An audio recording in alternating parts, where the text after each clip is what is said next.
السلام علیکم ناظرین، پاکستان دس ویک کے ساتھ میں ہوں آپ کی میزبان بشرا خان۔ جیسا کہ آپ کو معلوم ہے، پاکستان دس ویک میں ہم لیتے ہیں جائزہ سیاسی، کاروباری اور دیگر سرگرمیوں کا۔ اس ہفتے بھی ہم آپ کے لے کر آئے ہیں تازہ اور منفرد رپورٹس۔ کاروبار میں آسانی کے لیے تجارتی پالیسی تیار کرنے کی ضرورت ہے۔ وزیر اعظم شہباز شریف کا کہنا ہے کہ غیر روایتی اشیاء کی برآمدات کے حوالے سے اقدامات اٹھائے جائیں۔ وزیر اعظم کی برآمدات کے فروغ اور کاروبار میں آسانی کے لیے پالیسی تیار کرنے کی ہدایت۔ مزید تفصیلات اس رپورٹ میں۔ وزیر اعظم میاں محمد شہباز شریف نے برآمدات کے فروغ اور کاروبار میں آسانی کے لیے تجارتی پالیسی تیار کرنے کی ہدایات جاری کی ہیں۔ وزیر اعظم شہباز شریف نے کہا ہے کہ کاروبار میں آسانی اور سہولت پر مشتمل تجارتی پالیسی تیار کرنے کی ضرورت ہے۔ وزیر اعظم میاں محمد شہباز شریف کی زیر صدارت تجارت کے شعبے سے متعلق اہم جائزہ اجلاس ہوا، جس میں شرکاء کو بریفنگ دی گئی اور تجارت کے شعبے کے حوالے سے امور پر غور بھی کیا گیا۔ اجلاس سے خطاب کرتے ہوئے شہباز شریف نے کہا ہے کہ ہمیں کاروبار میں آسانی اور سہولت پر مشتمل تجارتی پالیسی تیار کرنے کی ضرورت ہے۔ ملکی برآمدات کو مزید مسابقتی بنانے کے حوالے سے فوری اقدامات کیے جائیں۔ وزیر اعظم نے ہدایت کی کہ غیر روایتی اشیاء کی برآمدات کے حوالے سے اقدامات اٹھائے جائیں۔ تجارت اور کاروباری پالیسیاں بناتے ہوئے نجی شعبے سے مشاورت کو یقینی بنایا جائے۔ انہوں نے کہا ہے کہ ملکی ترقی میں نجی شعبے اور صنعت کا کردار انتہائی اہم ہے۔ برآمد کنندگان کے مصدقہ ڈیوٹی ڈرابیکس فوری ادا کیے جائیں۔ ملکی آٹو سیکٹر کی ترقی کے لیے ڈیلیشن پالیسی پر عمل درآمد کرایا جائے۔ وزیر اعظم نے اجلاس کے دوران ٹریڈ اینڈ انویسٹمنٹ افسران کی کارکردگی جانچنے کے لیے جامع حکمت عملی ترتیب دینے کی بھی تاکید کی۔ ان کا کہنا تھا کہ اچھی کارکردگی دکھانے والے ٹریڈ افسران کی پذیرائی ہوگی، جبکہ خراب کارکردگی دکھانے والے افسران کی سخت سرزنش اور عہدوں سے ہٹایا جائے گا۔ برآمدی شعبے کا ہر ماہ میں 2 دفعہ خود جائزہ لوں گا۔ اجلاس میں دی گئی بریفنگ کے مطابق ایران اور روس کے ساتھ بارڈر ٹریڈ کی آپریشنلائزیشن کے حوالے سے دونوں ممالک نے اصولی رضامندی کا اظہار کیا۔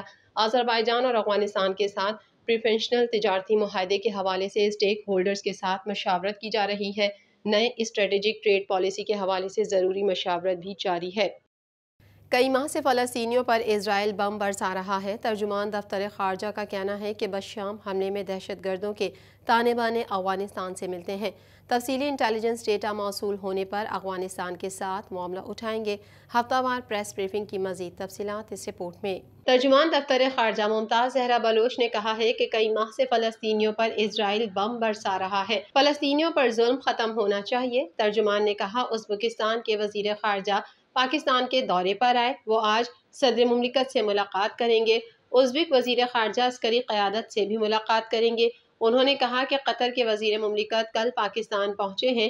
علاقائی اور عالمی امور، تجارت اور سرمایہ کاری پر بات چیت ایجنڈے پر ہے۔ ترجمان نے کہا کہ امریکہ USCRF کی حالیہ رپورٹ پاکستان کے زمینی حقائق سے چشم پوشی ہے۔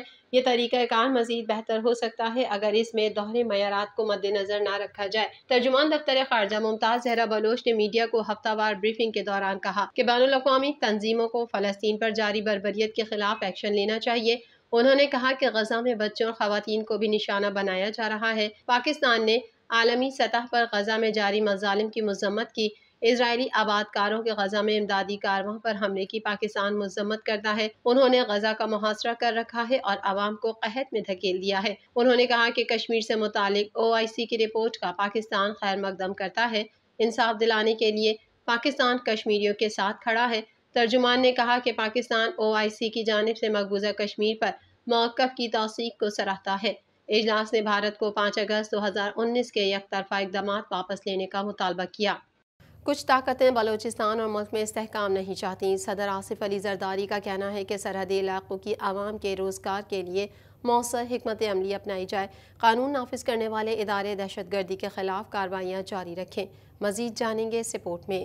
صدر مملکت آصف علی زرداری کا کہنا ہے کہ بلوچستان کے مستقبل کا لائحہ عمل طے کرنے کے لیے تمام سیاسی قوتوں سے بات کریں گے، لیکن کچھ طاقتیں صوبے اور ملک میں استحکام نہیں چاہتیں۔ صدر آصف علی زرداری کو وزیر اعلیٰ ہاؤس میں صوبے میں امن و امان کی صورتحال اور ترقیاتی منصوبوں پر بریفنگ دی گئی۔ اس موقع پر وفاقی وزیر داخلہ محسن نقوی، گورنر بلوچستان شیخ جعفر اور وزیر اعلیٰ سرفراز بگٹی و دیگر شریک تھے۔ اس پر آصف علی زرداری نے کہا کہ دہشت گردی اور منشیات کی اسمگلنگ کا آپس میں گہرا تعلق ہے۔ اسمگلنگ معیشت کے لیے نقصان دہ ہے اور معاشی استحکام کے لیے اس کا تدارک ضروری ہے۔ صدر مملکت نے کہا کہ بلوچستان کی زمینوں کو قابل کاشت بنانے اور پانی کی قلت کے حل کے لیے اقدام کی ضرورت ہے۔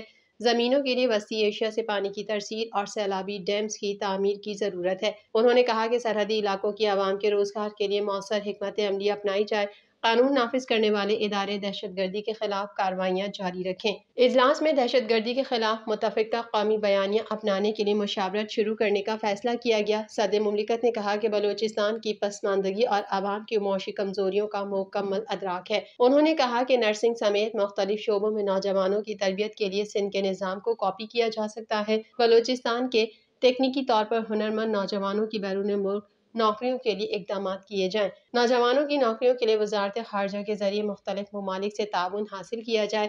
ان کا کہنا تھا کہ مفاد عامہ کے مختلف شعبوں میں بلوچستان صوبہ سندھ کی خدمات سے استفادہ کر سکتا ہے۔ بلوچستان کی پسماندگی کے خاتمے کے لیے وفاق کی جانب سے مختص فنڈز کا بروقت اجرا ناگزیر ہے۔ منصوبوں کی تکمیل کے لیے پبلک پرائیویٹ پارٹنرشپ کے نظام پر بھی غور کیا جائے۔ گھر کو سب جیل قرار دے کر نجی پراپرٹی کا ورچوئل قبضہ لیا گیا۔ اسلام آباد ہائی کورٹ کا کہنا ہے کہ گھر کو سب جیل قرار دے کر اسے بنیادی حقوق سے محروم کیا گیا۔ قید تنہائی صرف سزا نہیں بلکہ ٹارچر ہے۔ مزید احوال اس رپورٹ میں۔ سب جیل قرار بنی گالہ رہائش گاہ سے سابق وزیر اعظم عمران خان کی اہلیہ بشریٰ بی بی کی اڈیالہ جیل منتقلی کا تحریری فیصلہ جاری کر دیا گیا۔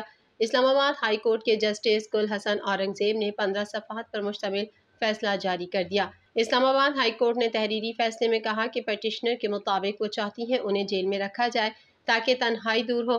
عدالتی فیصلے موجود ہیں کہ قید تنہائی صرف سزا نہیں بلکہ ٹارچر ہے۔ اسلام آباد ہائی کورٹ نے تحریری فیصلے میں کہا کہ گھر کو سب جیل قرار دے کر نجی پراپرٹی کا ورچوئل قبضہ لیا گیا۔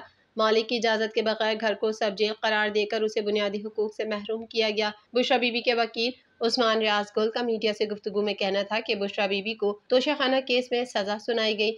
چیف کمشنر اسلام آباد کی درخواست پر بشریٰ بی بی کو اڈیالہ جیل سے بنی گالہ ہاؤس میں سب جیل قرار دے کر منتقل کیا گیا۔ بشریٰ بی بی کی ہدایات پر ہم نے سب جیل کا نوٹیفیکیشن چیلنج کیا۔ عدالت نے یہ نوٹیفیکیشن معطل کر دیا ہے۔ عدالت نے ہماری درخواست منظور کی اور حکام کو آرڈر دیا کہ بشریٰ بی بی کو اڈیالہ جیل منتقل کیا جائے۔